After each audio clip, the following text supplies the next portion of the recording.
From here on out, every foul is flagrant, boy. Let's go.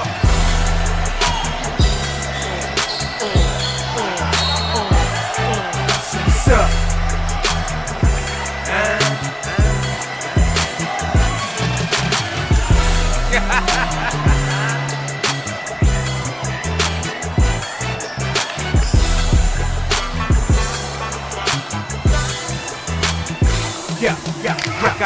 Came in a chokehold, more balls than Esco. All right, maybe you are now tuned into the chat room, your favorite baller's favorite podcast.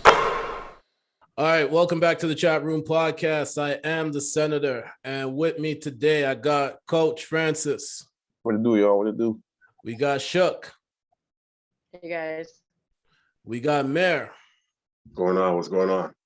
And with us, joining us on this episode, we got one of the members of the Extra Gravy podcast, also the Concession Stand podcast, comedian. You've seen some of his videos for sure. We got Marlon Palmer with us. So, how you guys doing? Good, man. Good? Yeah. I'm trying to get my electrolytes in, man. Fuck. It's been a long night, man. So I'm trying to get my electrolytes up. If you know, you know. For sure. So let's jump into the check-in stuff. So probably 3 days ago, from the time of this recording. So a little while ago, there was a new video song that just dropped by Meg Thee Stallion and Shenseea called Lick. Thoughts on the song, thoughts on the video? Horrible. I agree, brother. I agree. Top to bottom, it's bad. It is bad, but I'll say this: like Meg is just in her bag right now, where she's just dropping shit that she knows people are gonna talk about. So she had the shit with Cardi B, right? She had what's the next track she had that was like it's the same thing as this. The one with the baby. Yeah, she's had like 3 or 4 tracks. It's the same kind of vibe, same kind of video shit. It's the same stuff. Like she's in her bag where she knows she's just making safe money right now. And Shenseea, I don't know what the fuck she was on, but they're really moving like industry puppets. Like it's man. Like, especially when we talk about Meg, like this is a very smart girl. She just graduated. There's so much the things that she could be talking about that women want to hear.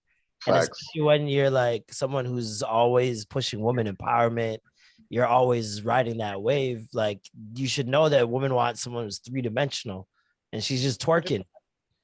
And so it's like, is that all you could do? Like, is that all we're gonna get? If the next album drops is Meg twerking on the single, on the freestyle, like how much more of that can you take? And then have this rollout with these two, like Shenseea, she's better than this. Like facts. She's a way better artist than this. And her team should be smarter than this. You want to cross over, but every Jamaican will tell you, if you want to cross over, you cannot compromise being Jamaican. Facts, period. If Beanie Man ever came over and made King of the Dance Hall and watered it down, we'd never fuck with it again. We just on him. Look at all the big crossover tracks that have happened with like from Jamaicans. They've always been like you got like authentic Jamaican out of it. Like look at like maybe go back to like Sham and Foxy, like you got authentic Sham. You know what I mean? Like you got authentic. And I think this was like one of those things whereas it sounded so hip hop. First of all, like you go to that, just go to the track. The track itself was like so hip hop. The beat was hip hop.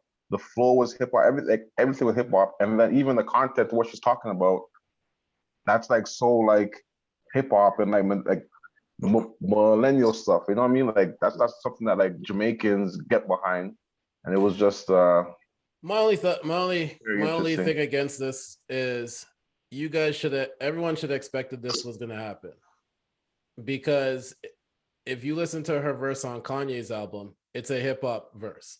Know that she's transitioning from just dance. She's always done that though. I don't even think the hip hop is problem. It's no. I'm saying the beats and stuff like that. What you're gonna start to see a little bit more because she's now in the States a lot more, working with bigger producers that are in the States a lot more. You're gonna hear these type more. So if for her mainstream debut thing, of course they're gonna go to somebody that's gonna be a little more controversial when it comes to the songs that are gonna come out. You're gonna want to go with arguably the most popular active female rapper at this point.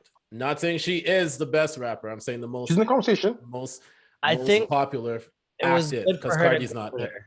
I think it was good for her to go with her. The problem is that it makes more sense, first of all, to go with Cardi or Nicki. If you're going to transition and go with a powerhouse female artist, it makes way more. Cardi just did a Jamaican themed party. She actually knows the culture. She actually knows the music. She would not have Shenseea compromise on a song knowing what Jamaican music is like. I don't think Meg knows what Jamaican music is like. And so when you're going to pair them together, and then on top of that, you're going to brand it exactly like WAP, one word title with the provocative clothing, with the bright colors and the 2-person video. It's the same formula, and everyone consumers are smarter now. We're not idiots. We're not like the 90s where you didn't know what was going on. You know that they could do other things. So it's like, why are you copying the same style? And then if you're doing it, it should have been with Cardi, not Meg. If you're gonna do that song, you're gonna emulate it.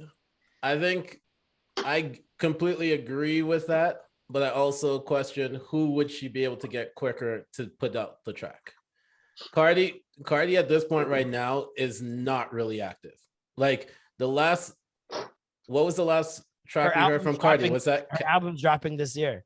She's working on her album right now. So that's probably why she wouldn't jump on it right now. Yeah, and according to her follow-up album was supposed to be how long ago? And it just keeps it's coming like the Rihanna album where everyone thinks it's coming now. And I think the last track we actually heard from Cardi was on DJ Khaled's album, right? And that was he announced like 24 hours before his album. Might have been the Normani track actually. Actually, yeah, the Normani track. Yeah.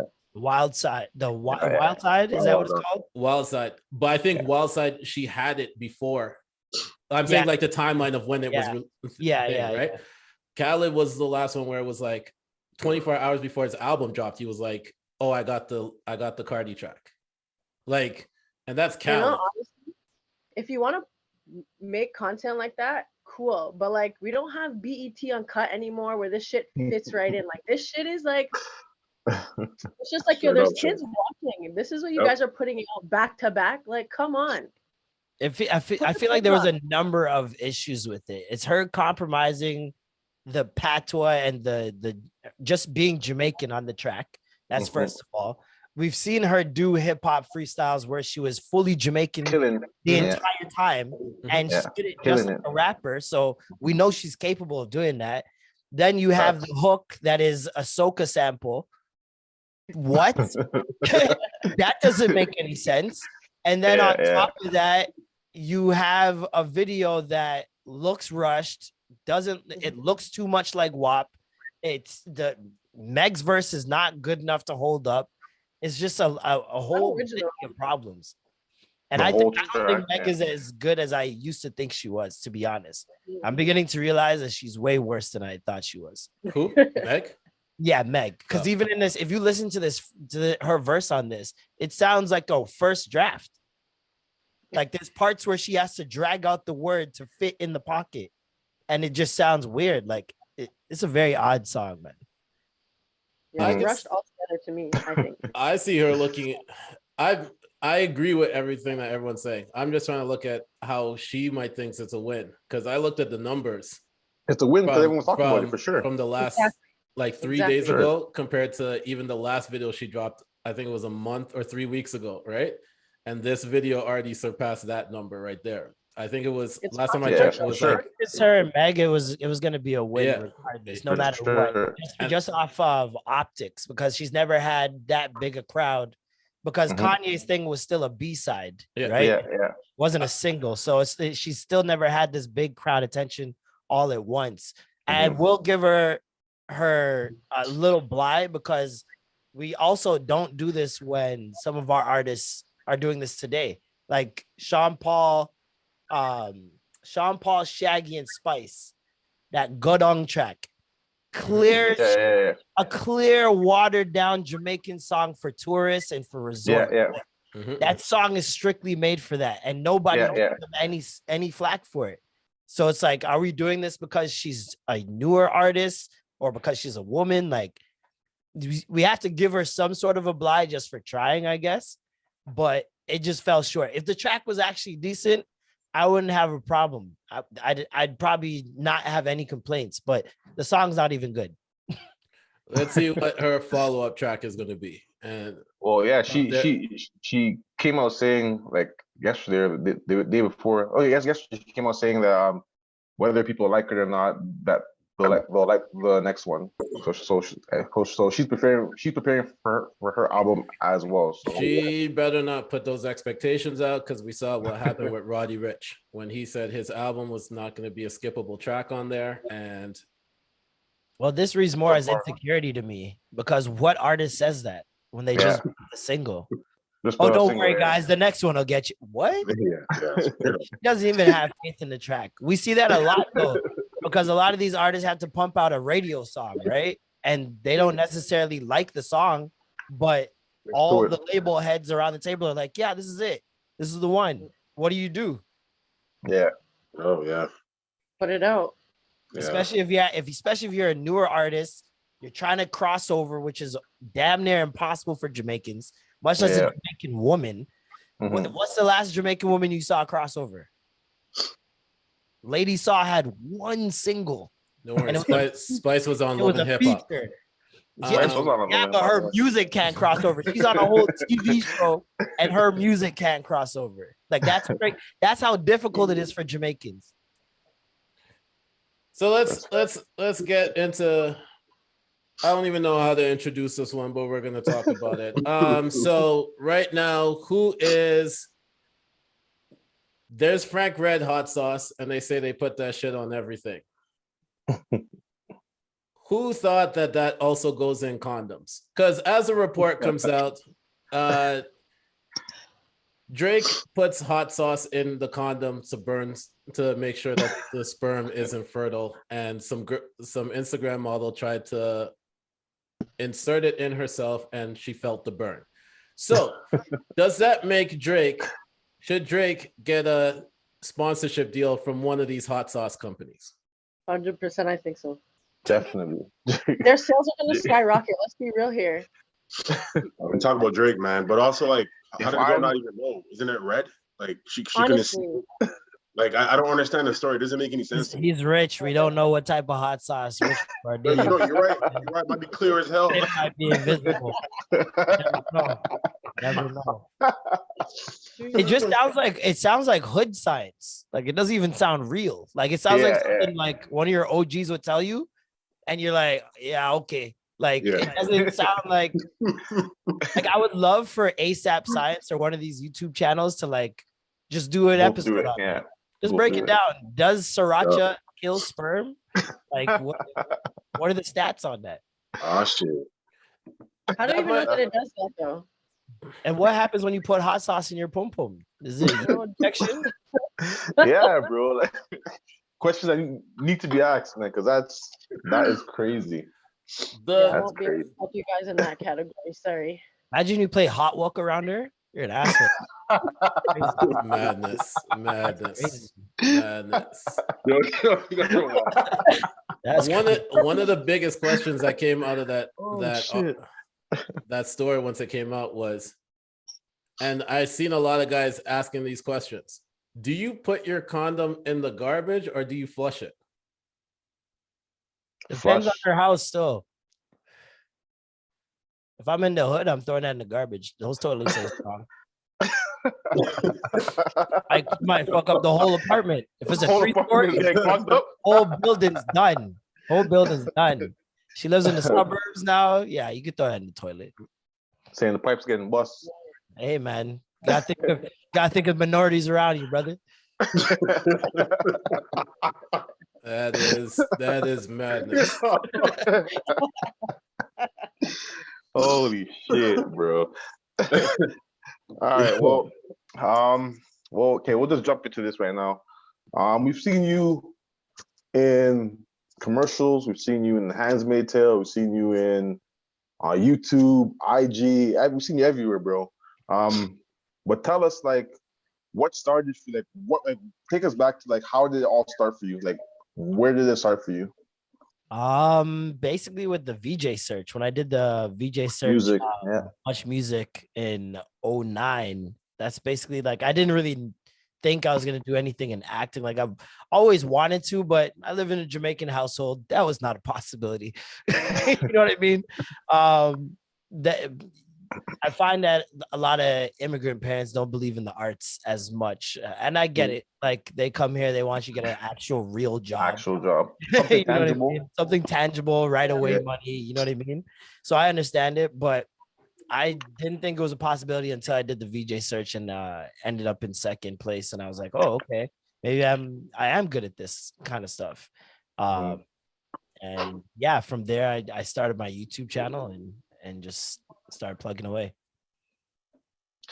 That's dope. Like, being a kid from Toronto, like, you don't really. Fuck your podcast, nigga. Shit. But first day out, that just come out the pit. What just happened just now? That was a very passionate hug. That was my brother, man. He just came back from Calgary. My bad. Apologize for him. Same thing. I knew it was an extra dap. Like, that's not one of those. Yeah, this guy, like, not a real one. My neck, man. That was not a normal dap. Oh my goodness! Shout out to bro. Shout him out, man. Shout him out. But yeah, like, being a kid from Toronto, like, you don't really see, like, it's like you were one of the first to kind of get on that scene where you're like YouTuber, like you know, like you're one of those first kind of pave the way for that. So, like, I gotta give props to Those Girls Are Wild and Latoya Forever. They were doing it for like at least 2 or 3 years, maybe, before me. Okay. Those Girls Are Wild. They actually put me in their YouTube video first.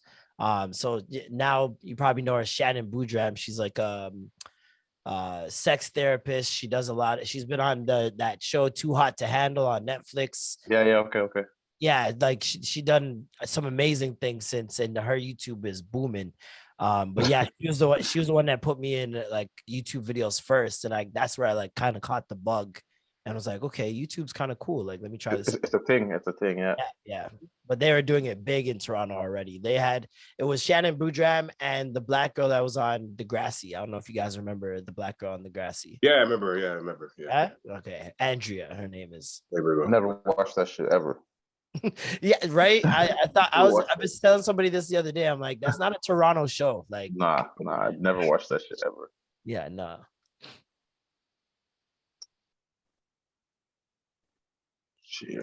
All right, brother Marlon, man. Thinking back to your first viral clip, what was it? And when it went viral after, like, how do you feel after finding out it went viral? My first viral clip, me and my boy made a video about masturbation. That went crazy on World Star. I had no idea until like I got like a bunch of texts, people telling me, and it was just a video. We were like, I remember I had rented out a camera from school. I was in Seneca for some media arts program, and we could rent out cameras. So like on Thursdays, if I rented it out, because we got it for 2 days, I could get it for the whole weekend. So I'd rent it out every Thursday and get it for like 4 or 5 days. And we made one video. Actually, the first video went viral. We were trying to get the attention of these 2 girls that lived in LA. They're makeup gurus and twins, and they're fire. And me and my boy were like, yo, okay, how can we get their attention? We tried talking to them on Twitter. That didn't work because they had too many fans and too many mentions or whatever. Then they made a video saying, okay, if you put on makeup the worst way possible, we'll give the winner a prize. So like it was a challenge for their viewers or whatever. So we called 2 girls over and told them to bring all the makeup that they could. And we're like, yo, if we make this video, we're going to be the only guys that make this video. They're definitely going to see us. And we made the video. And back then, the way YouTube was set up, if somebody that you were subscribed to liked a video or commented on it, all their fans and all their subscribers would see it. So they saw our video first and they commented first. And once they did that, their 200,000 followers came and were like, oh, why are two guys doing this? And watched it, and it was funny. Yeah. And we just got a following off that. Plus, my boy was like, he's super attractive. So the girls were just going crazy. They're losing their mind. In hindsight, it was the perfect fan base to tap into, honestly, because it was mostly women. And at that time, we were just horny, just vain characters, very arrogant, very full of ourselves. So it was just the perfect combination. That's wild, man. Holy shit. Yo, I'm sorry, man. I can't get that the Maury video in my head, bro. Like every time.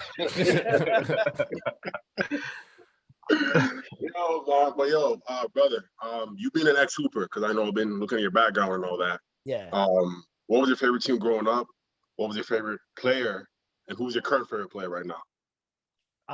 Favorite teams growing up were the Bulls and the Lakers. I've always loved the Lakers. Even dating back to Magic Johnson. Like, I've always loved the Lakers. Kobe's my favorite player of all time. He's the GOAT to me. That's what's up. Facts. Like, I just watched too much. He was one of the first like players that, like, you know, you pick someone at American Idol from like the auditions. And you're that one's gonna win, and then they win.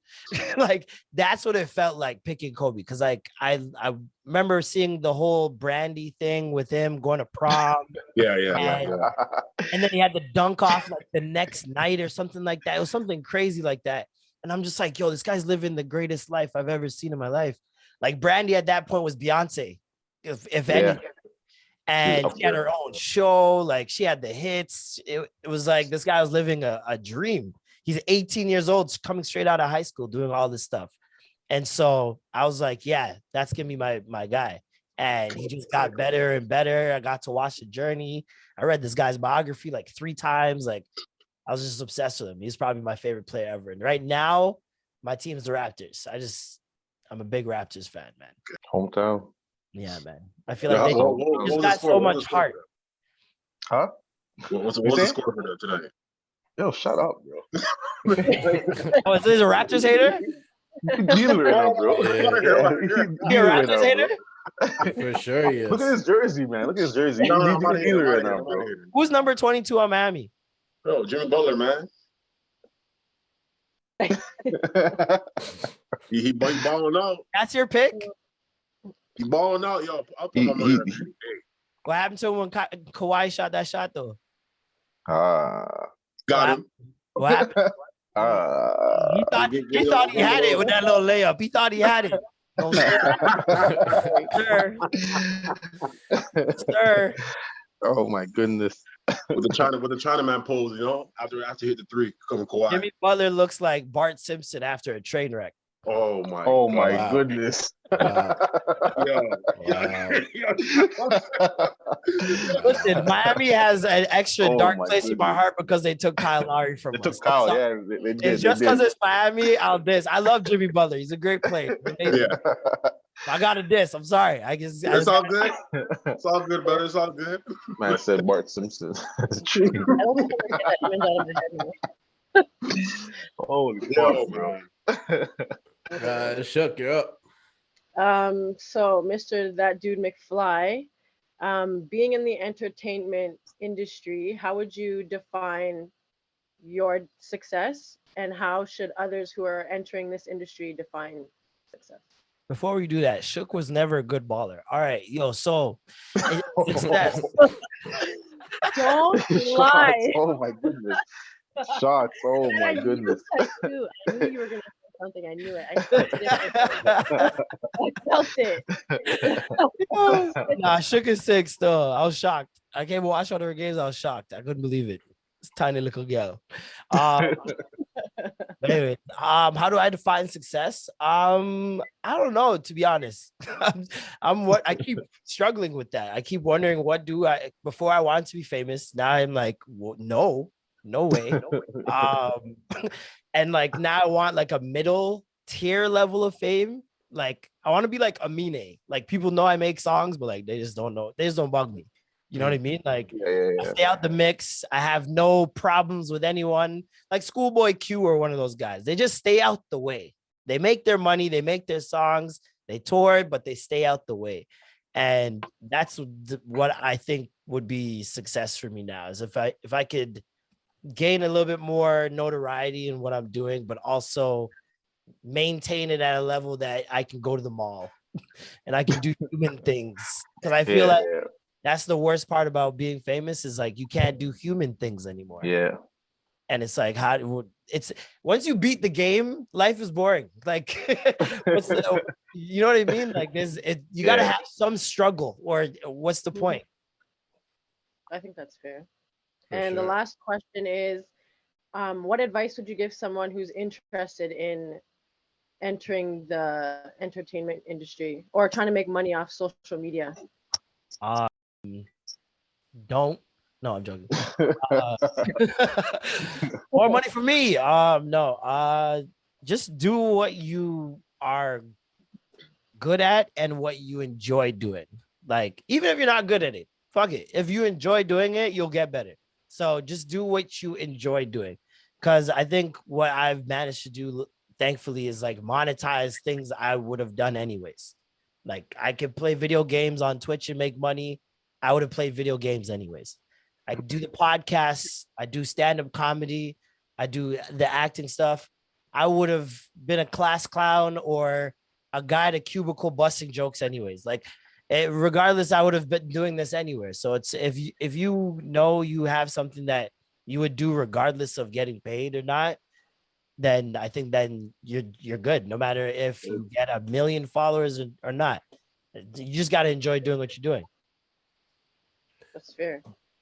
All right, so time to ask some random questions. Some random questions that just pop in my head. So first one is, so yesterday I came across an album that I did not even know came out in 2021. I didn't even really know about this group, but it's the battle rapper Daylight, Nick Grant, and a few other artists are signed to TDE in a group. And that album came out and it's actually pretty dope. So my question to y'all are, what is a song, an album, or artist that you weren't aware of at the start of last year that you're a fan of now? You asking me first? Anybody. It's a round table. Everybody can answer. There's a guy named Kamari that I found recently that sounds like Frank Ocean and like Black mixed in one, and it's just perfect. And he makes amazing music, and he only dropped I think one project in 2020 and then one song last year. But that one song he dropped last year is probably better than most people's songs the entire year or albums the entire year. It's just amazing. That's crazy. He's really dope. Okay. What about y'all? And Capella Gray. I haven't heard any other song but Gallus. He has better songs than Gallus. Like a lot of songs. But I never followed him, so it's just one of those ones. I don't even expect people to know that. Trust me, because the one he did an EP before he dropped Gallus, and it looks so bootleg. Like the album cover looks like clip art. It's really my bad. goodness. So it doesn't even look real. Like it looks super amateur. But the songs on there are all remixed R&B songs. So songs that you already know that he just it's kind of like a chick tape. Yeah, okay. But Jamaican. So think of it that way. Chick tape, but actually Jamaican, not a Bayesian guy. Interesting. Okay. That's tough. Me, I might not know like specific artists, but I know that TikTok put me on a lot of songs or artists that I would not have known of if it wasn't for TikTok. Like they definitely had me downloading some tracks that I wouldn't have never known existed. So TikTok definitely helped me with my music because I hear that often. That white boy that says, "What if this song was R&B?" And then he does it. He makes some deadly music. His music is good. For sure. Yeah, Mary Francis. Yeah, I don't know. I've been thinking about it. I don't have anybody that hasn't really surprised me. I kind of like stay in my own lane when it comes to music, right? So, what album has surprised you? What album has surprised me? Yeah. I mean, probably Magic. The Magic album by Nas. I didn't think that would come out, to be honest with you. Like he came with King Disease 2, and then boom, Magic came out. I'm like, all right, bet, let's listen to it. And then ever since, man, I've been popping, right? It was a solid album. Yeah. You see, like me, myself, like I listen to a lot of dancehall, right? So that's my lane. Like Mastercard, Cartel, like that's my lane. So I don't really know any of the new hip hop tracks because it's not really my vibe. Doesn't have to be hip hop. I said music or like R&B tracks. Like I don't know, like whatever I hear in the mix, if I fuck with it, then I'll go download it. But like that's the problem with dancehall fans. You won't know the name of the song because it's in a mix of 700 songs. Yeah. Like whatever I hear in the mix, I'll fuck with that. So like if you know me, you know that like I always have mix. I always like whether it be like friggin' like Chupa Chalupa or like whoever, like Ricky Platinum, like all I listen to is just mix and live parties and stuff, just because I don't go out, right? So I want to feel like I'm there, but not really there in the safety of my house because people are wild outside, you know? Yeah. So that's just where I'm at, you know? Okay. Where I'm at. Okay. All right. So, Marlon, you said you play video games. And I know most of the people, Shook, I don't know. Do you play video games or? I did. No, I used to be a heavy gamer. Okay. Like I only used to play COD. Oh, COD. I don't fuck with COD. What is your all-time favorite video game? Can't do that, man. Smash Brothers N64. See, Marlon knows, man. You gotta go with the original. All the Smash Bros, Melee, and this and that. Nah, you gotta go. Smash Bros is fun, but like N64 is the crap. You see, for me, like Smash Bros is fun. Like don't get me wrong, like you play Smash Bros, you have fun, but like I can't fuck with that because so much variables. Like fuck, like they play with like 3-4 other guys, like people. Like I can't do that because I can't guarantee I'm gonna win. In a game like 2K, like 17. But if you're sick, you can guarantee it still. No, you can't guarantee that, man. I can guarantee it with Pikachu that I will win every game. Yo, Pikachu was teeth in that game, man. Exactly. Pikachu's teeth, but I've seen people use Kirby and fuck everybody up. Not me. Kirby's I see people use Kirby's teeth, bro. I see Kirby do that. Caucasian. I'm not letting no Caucasian Pokemon keep me in. Absolutely not. Holy, for that same reason. Bomberman. Go ahead. If you guys remember that. Bomberman? Yeah, it was on the system was Dreamcast. Mm-hmm. I just remember I used to kill that game. Girls love RPG games. I notice RPG and fighting games. Yeah, I was gonna say Street Fighter or fighting games like Shoots of Rage and shit. Yeah, that's my game. Mario Kart. Mario Kart is the gal them sugar. That is number one woman video game right there is Mario Kart. Might be correct. It's Mario Kart. Also, back in the day, it was Mario Party. Yeah, Mario Party for sure. Mario Party's still sick. It's on the Switch. The Switch, yeah, on the Switch. And you can play online now, which is crazy. Okay, that's dope. That's dope. Yeah. I don't know, Senator, man. I don't know. Like, I can give you a favorite console, but like game, bro. Like, I don't know. There's so many games out there, man. Did y'all ever play Pokemon Stadium? Yeah. I was never into Pokemon like that. Yeah. Pokemon Snap. Snap is a new one. Yeah. One of my favorite ones would have to be like No Mercy. Oh, that's a good one. Wrestling games were sick in the 90s. They were tough. Raw vs. SmackDown. Yeah, early 2000s, late 90s, very good time for wrestling. Like the WCW NWO one, Revenge ones and the WrestleMania No Mercy, Raw, No Mercy, No Mercy to go, No Mercy to go. Good ones. SmackDown was sick. I'm gonna go super old school though. I'm gonna go super old school, and I'm gonna go with I'm gonna go with Duck Hunt. I thought you were gonna say Duck Get Hunt. the fuck out of here. Get the fuck out of here, bro. Nintendo was the Cut first it out. system. Nintendo was the first system I ever got, and I grew up with like my two cousins in the house. It was one of those ones where my uncle, my dad all got into it. We had the two guns, and it was like literally competition to see who would win, right? So like, Real. and then some people would cheat and try to take a step forward. Yep. Like, Get too close to the TV. You know what I'm saying? So like, there was a cheat. If you got to a certain part near the TV, you could shoot anywhere. yeah, and you would win. Or Marvel versus Capcom.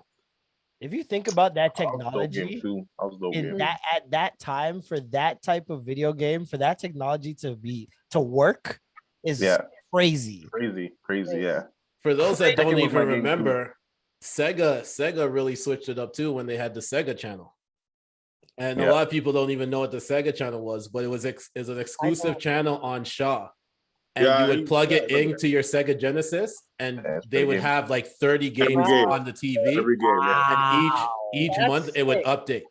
Yeah. Holy shit. They had like the PS store before. Yeah. Yeah. That's Like crazy. you would pay for the channel, and then they would send you a cartridge that would connect everything, and then you plug it into your Genesis, and then you had access to those games the whole time. And now people have those things on, like you could buy like a mini version of a Nintendo with like 64 games or something. Yeah. They've been doing that. That's crazy. Yeah, that's crazy. Yeah, crazy. All right, last question before we get out of here. So what is a show that you're watching right now? Success. Ozark. Shook was Ozark. I'm on Ozark right now too. Season 4. I'm watching Succession. Succession. Show's amazing, man. I keep hearing a lot about it. I gotta check it out.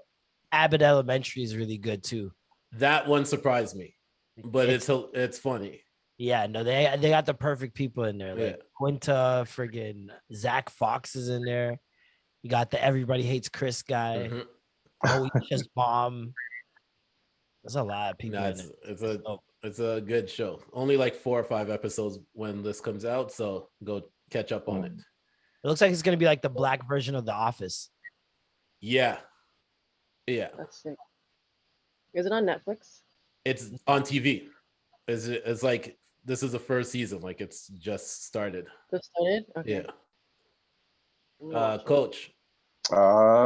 It's tough. Like this time of the year, I can't really watch TV too tough because just because we're traveling and we have games and shit. So I don't really watch too much TV. But when I do, like I'll binge watch like Blue Bloods, SVU, SWAT. Like I'll binge watch all those stuff. No, not at all. It's just like I just enjoy those, like all those, like Hawaii 5-0, even though it's canceled now, but all that shit. Whenever I'm not watching film or have time, that's definitely what I'm watching for sure. Or watching the Lakers get fucking slapped. Honestly, I'm loving don't it. get me started. I'm loving it. Hey, don't worry, it'll change. It'll change, man. Give us time. No, it won't. No, it won't. Give us time, man. Unless Russell Westbrook gets traded. Out of here. Yeah, he's out of here, man. His bag's already packed to this door. Like you know. For John Wall. Nah, I hope not. I don't want John Wall. Said that they're willing to give up John Wall. That's the best you're gonna get. Nah. Nobody wants to go to the Lakers. We get shipped into Sacramento. He's still in Cali, so it's a win-win. You still think in Cali. Fox wants out of Sacramento. We might have to give some money or maybe move like a THT or Wayne Ellington or whatever, but we can move him. Team. Well, who says Sacramento wants Westbrook?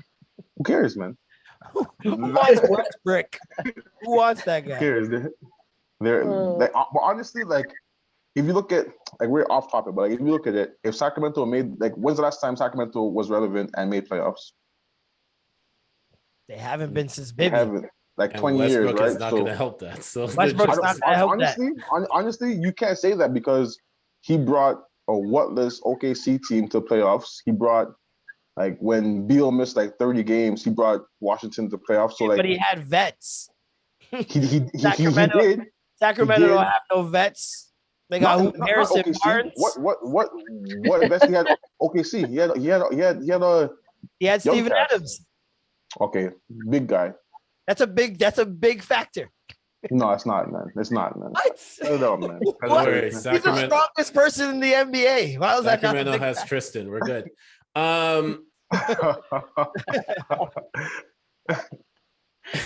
So we reached a part of the podcast where we get to promote ours. I got like 4 questions too. All right. Well, I'll jump in quick. Okay, so Marlon, quick questions for you. Ready? First thing you bought with your YouTube check. Your first YouTube check. First thing you got. Check. I got the day I landed in Miami. 2 days before I went to Miami, I had to spend all of my money on an emergency situation. So I went to Miami with absolutely no dollars, prepared to spend the whole week on the beach. And I landed and I got my first YouTube. They finally gave me partnership and monetization. I went in there and I saw $1,100 sitting in there. I was like, Okay. all right. And so spent it on hookers. I'm joking. Not joking. No, I spent it on Miami. I just went crazy in Miami, just fucking bottles and drinks and clothes, all types of stuff. So Dope. Weirdest thing you've ever seen on set? Weirdest thing I've ever seen on set. Yeah. I don't know. You don't really see too many. I haven't seen too many weird things. The weirdest thing I think was shooting in a garage in like the middle of a snowstorm, and they had to keep like they had to open the garage for the scene, and so it would get cold, and they'd close the garage in between every scene, break out space heaters. It was like choreographed. And then there'd be people that would come to the actor and throw big ass, like oversized Canada Goose jackets on us to keep us warm. That was hilarious. It was really funny watching it happen. Each take, it was like they had to do it. It was so funny. That's like Zach and Mimi makes a porno. What? The Seth Rollins. It's a Seth Rogen movie. Yeah. Okay. Yeah, One of the forgotten ones. Yeah, that's just the name of the movie. I was like, yo, what are you talking about, bro? It was a good movie, and people just didn't. I don't know why people didn't watch it. It didn't hit. All right. Give me your Mount Rushmore top 4 comedians. Top 4 comedians: Dave Chappelle, Yeah. Eddie Murphy, Patrice O'Neal. Patrice was tough. Mhm. 4 is where it gets difficult. I would say Louis C.K. Yeah, I'd probably say Louis C.K. A lot of people get at me because I don't say Chris Rock, but I just Nah, I was shocked there was no Bernie. Bernie's in the I don't understand half of Bernie's jokes. It's a little bit too Southern for me. The cadence. I'm not like I like witty comedians. He's more of an observational comedian. He's not like he doesn't bring up like world issues and then wrap it around in a clever way. It's more so like I saw this and white people do this, and which I enjoy to an extent, but I don't know. I feel like the observations you get from Louis C.K. or from Dave Chappelle, Eddie Murphy, like 10 times deeper. Like they get to like the root of the shit. Especially for sure, Dave. Like Dave. For sure, Dave. Yeah. I've watched videos of Dave on YouTube where he's on stage for 6 hours, like just talking for 6 hours in a small bar with like 10 people, and he's killing them for 6 hours. Like it doesn't make any sense. Yeah. He's the GOAT. To hold a crowd for 6 hours is not easy to do. Not at all. And it's like No, it's just that's information crazy. on top of information. Like he's bringing up mad history stuff. He's bringing up political embargoes and all types of world issue stuff, and they're just talking it out. But then he's making it seem like he's just having an accidental conversation. And these are all thought out jokes that he's like baiting them into. It's amazing. It's crazy. All right, 2 more quick questions. Top 5 movies of all time. Okay, I can't do that. Marlon, don't mess it up, bro. Don't mess it up, brother. I put him on the spot, man. No way I can do that. I know Parasite's in the top 5. All right. Top 5 favorite movies then. Top 5 favorite movies? I can't do that either. But I'll try. Parasite for sure. Haven't even watched that yet. Parasite. It's a messed up movie, man. I heard about it. Inside Man is dope too. Fuck. Inside Man. Paid in Full. Jeez, classic. Money Mitch. Goodfellas. Another classic. And I think I'll pick a comedy. Step Brothers. I know Step Brothers is hella funny. Word. Step Brothers is hella funny. Holy fuck. I think besides Mean Girls is probably one of the most quotable movies that I've ever seen. Yeah. All right. Last one before we get up out of here. 5 dinner guests, dead or alive. You plus 5. Yes, dead or alive.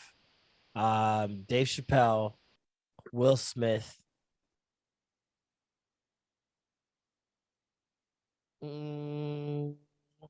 Dave Chappelle, Will Smith, Kobe.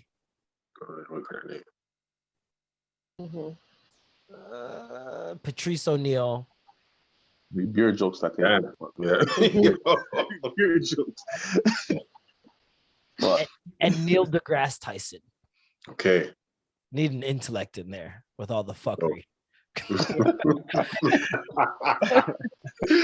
Yo, he's low-key funny too. Fuck. Yeah, Neil deGrasse, he's funny in like a Dr. Hibbert way. Shit. All right, Senator, we up. All right, we reached a part of the podcast where we get to promote our social medias and anything else that we're working on. So, Marlon, we'll start with you. That Dude McFly on all socials, and I'm not working on anything else. You can catch me on my podcast every Wednesday, Extra Gravy Show, anywhere you listen to podcasts. Also on Monday mornings, the Concession Stand with my boy Gabe, where we discuss TV and film. And stand-up shows will be returning once a month, Extra Gravy Comedy, when Outside opens up. So look out for that, as well as Midnight Society, where we join up every Thursday night at midnight and check out all the new music drops. I'll be doing that at the Red Bull studio soon. So that's dope. That's man. That's big. That's huge. Mayor. Yeah, you can catch my Instagram handle. Mayor Creed, MAIRCRED. And as I said, man, just trying to get this whole situation, bro. I'm so over it. I've been living my life like it's pre-COVID, right? So just hopefully everybody's tell by fucking Miami shirt you got on, bro. Man, brother, your mom was talking about South Beach, so he got me thinking. I'm like, I might just buy a one-way ticket and bounce, bro. Shook. I do balloons and party decor, and you can find me on Instagram at balloonsby_Brit on Instagram. Dope. Coach. IG real deal _Francis. And yeah, we just the season right now. So we just had 2 games last night, one by 50 last night, 40 last night. So yeah, we're just trying to get that natty, trying to get back to Toronto, win that natty at Humber. So sir, that's it, man. Sir, make that manifest, brother. And that's for me. You can follow me on Instagram and Twitter at The Senator. Don't forget to check out the Not So Soft podcast. Drops every Monday. Don't forget to check out Talks with the Chatterbox whenever they drop a next episode. Make sure to like, rate, subscribe, and share and comment on the Chatroom Podcast wherever you listen, wherever you watch. Episodes drop every Tuesday. Make sure to follow the Instagram page at the.chatroompod. And that's about it. So, Marlon, we want to thank you for joining us on this episode. Appreciate your time for sure. Thanks for Appreciate having you, me, brother, man. Appreciate you. Thank you, guys. And yo, hold on, Marlon. Cool question. Sorry, Senator. Yo, if you're gonna do a part 2, is there any way you can squeeze us all in? Unfortunately, it's a one-man thing. I'm so sorry. I'm trying. This guy's hilarious. And this has been the Chat Room Podcast, your favorite baller's favorite podcast, and we are out. Sir. Peace.